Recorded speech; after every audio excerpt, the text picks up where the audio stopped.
Hello. It's spring, the sun is shining, the birds are being, and it's time for bolder predictions for the May basho. The throw! Throw the salt, get in the ring, welcome to the Dohyo!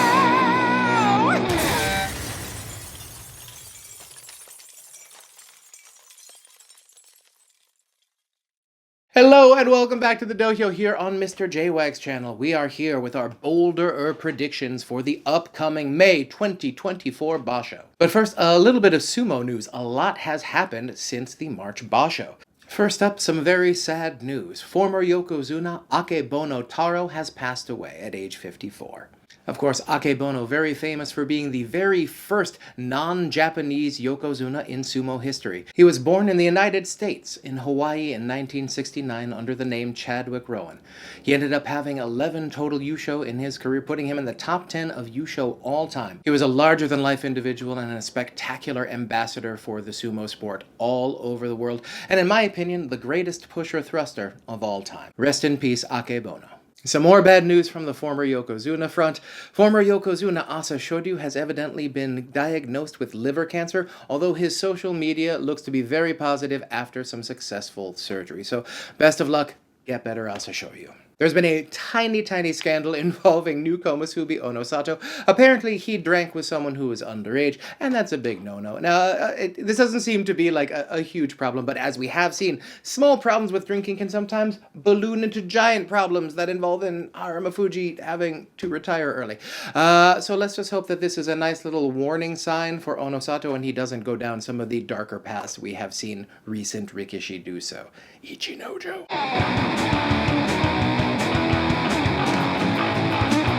Now, regular viewers of the show can remember back to March and how proud I was of my March predictions and how few of them actually came true. Well, I liked those predictions so much. I went back through them before this. I honestly think that I'm going to run these back. A lot of these are going to be similar to the ones in March, but that's mostly because I see a lot of the similar trends I saw in March sort of extending forward, and I don't think that the Takeru Fuji thing is going to, like, that lightning is not going to strike twice. So yes, my first bold prediction, Maiga Shira 6 East and returning champion Takeru Fuji, well, he will not repeat. He's not going to go 2 for 2 in the Makuuchi division. Now, I was a little surprised that Takeru Fuji was not promoted a little bit more aggressively. Now mathematically speaking, this is the exact perfect rank to put Takeru Fuji in, but it is, if we look back through sumo history, the worst ranked a returning champion has been in the Makuuchi division. Ever.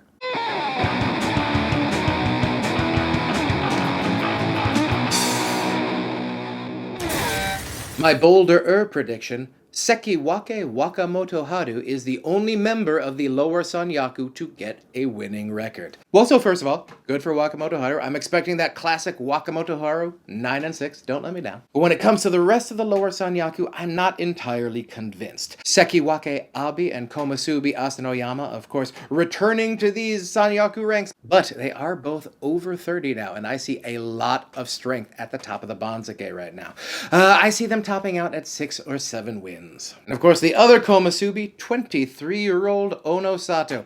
I expect him to do okay. I expect him to go between 6 and 8 wins this time. I think he's going to do very well next tournament and perhaps the tournament after, but I just don't see him hitting the Sanyaku ground running. Immediate Kachikoshi. Look out, guys up top. I think this is going to be the first sort of ceiling we get for Onosato, though I would love to be proved wrong.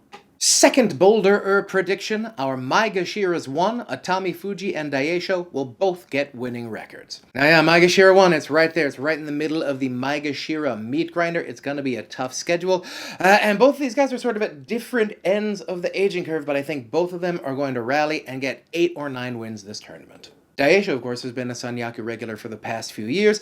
Didn't do too well last tournament, dropped back down with a 6 and 9. I expect him to bounce back up this time. Even if he doesn't bounce all the way back to the Sanyaku, an 8 and 7, we'll keep him at Maiga Shira 1. And Atami Fuji. Now, he had his very first Kachikoshi up in the Joy last tournament.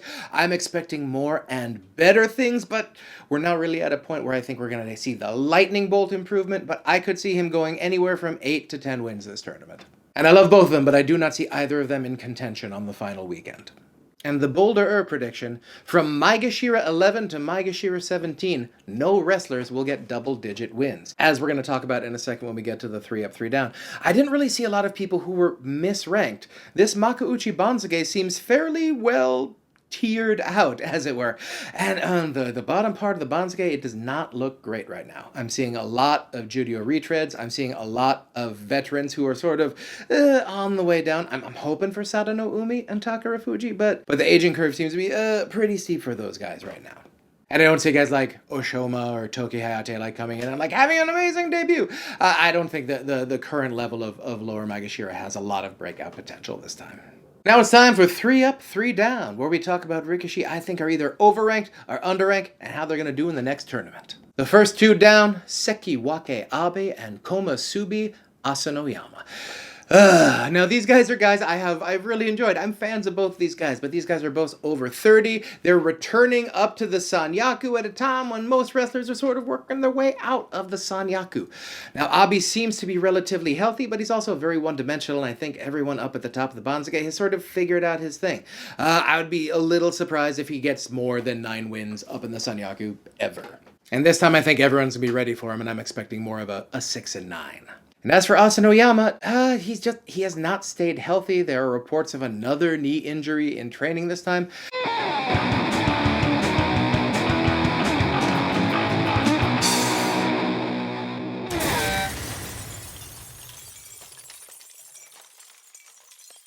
And my final down wrestler, Maegashira 2 Gonoyama. Yeah. Now Gonoyama is an excellent young wrestler. I think he still has room to grow, but I also have noticed that in his last 3 tournaments, he has 4 Fusen wins. That's a lot of Fusen wins in a very short period of time. So I'm thinking he might just be a touch overranked right now. Now I do see Gonoyama working his way up into the Sanyaku, but I see it a little bit later, like more along the Daisho timeline, when he's maybe like 28, 29. That's when we'll see him up there. But right now I see Gonoyama as a Joy mid-Maegashira wrestler in terms of true talent. And now for the up wrestlers. My first 2 are the Maegashira's 10, Shonan no Umi and Kinbozan. Now, I know these guys have very different styles. Shonan no Umi is a belt wrestler. Kinbozan seems to be much more into the pushing thrusting, but both of these guys are 26. I think they both have a higher ceiling on their sumo than Maegashira 10. And our final up, Maegashira 7, Nishikigi. Oh, I love this guy. You can't not root for Nishikigi. The guy's legally blind and he's a professional athlete. What's not to love about that? I just happen to think that he is not a Sanyaku level wrestler, and we found that out last tournament. He's not. But down here at Maegashira 7, I think we are all good, baby. I would not be surprised if we see 10 to 11 wins from Nishikigi at Maegashira 7. Now it's time for the recurring segment, Oh Which Way We Goin', where we look at wrestlers whose future seems murky and we try to divine it for you, the people. First up, Maegashira 4, Oho. Now, Oho's been a little bit interesting. Of course, he came charging on up as the grandson of Dai Yokozuna Taiho, and there were a lot of expectations on him, but he sort of hung out in mid-Maegashira for a bit and not really doing a whole heck of a lot. He was huge, he had a great sumo body, but he never really seemed to have the sumo heart. Well, he had a great tournament 2 tournaments ago, got bumped up to the Joy. I thought he was going to get slaughtered up there. Ended up having a very respectable 7 and 8 plus a Kinboshi over Terunofuji. Now he's right up there on the Joy line. I think he's going to have a very tough schedule, but he has shown himself at his previous high rank, Maegashira 2 last tournament, to be able to hold his own. I would love it if Oho could just make a tiny bit of an adjustment and we could see the next level from him. Maegashira 11, Hokuto Fuji. Hey buddy, which way are we going? You've got 3 consecutive losing records. You're 31. You're a very physical, chaotic wrestler. This normally doesn't end well, but I'm really, really hoping that we can see a bit of spark and a little bit of a pull out of this sort of Banzuke dive we have seen him in. Maegashira 15, Roga. Now, Roga has been sort of on the fringes of Makuuchi for a while, but he spent a lot of time in Judeo. I think we were all expecting Roga to move just a little bit quicker. Now he's been up in Makuuchi a couple times, still hasn't gotten the Kachikoshi. He's part of that low Maegashira group I'm not that enthusiastic about, but like Roga, you're young, you should have another level to your sumo at this point, and I'm just hoping the ceiling's a little bit higher from him. I think we will learn a lot about Roga and his ultimate ceiling over the rest of the year. Maegashira 2, Hirado Umi. Alright, so Hirado Umi completely surprised me last time. I just don't see a lot of wrestlers at his size doing well up in the Joy. And now he's up at Maegashira too. He's going to be facing the toughest possible schedule. And to be perfectly honest, the only reason I'm kind of worried about him is just the physique. I would love to be proved wrong here, but we're going to need to see what Hiro Umi is going to bring over the next 15 days.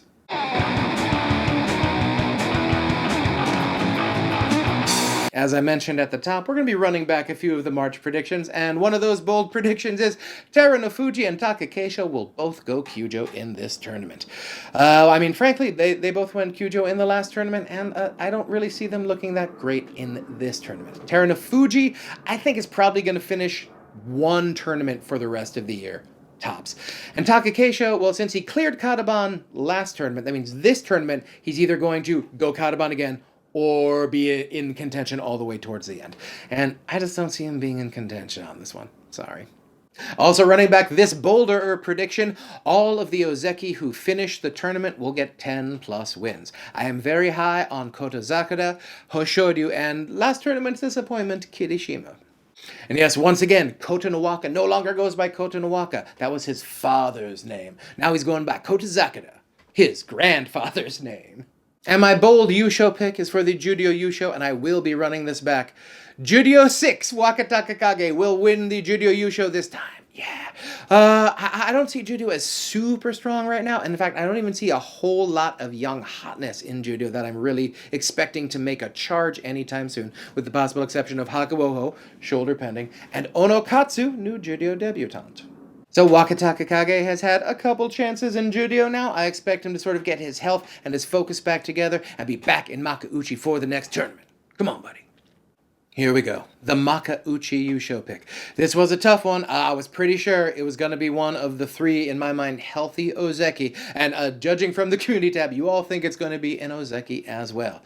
My pick, I think Hoshodyu wins his second Yusho with a 12-3 playoff victory over Ozeki Kirishima.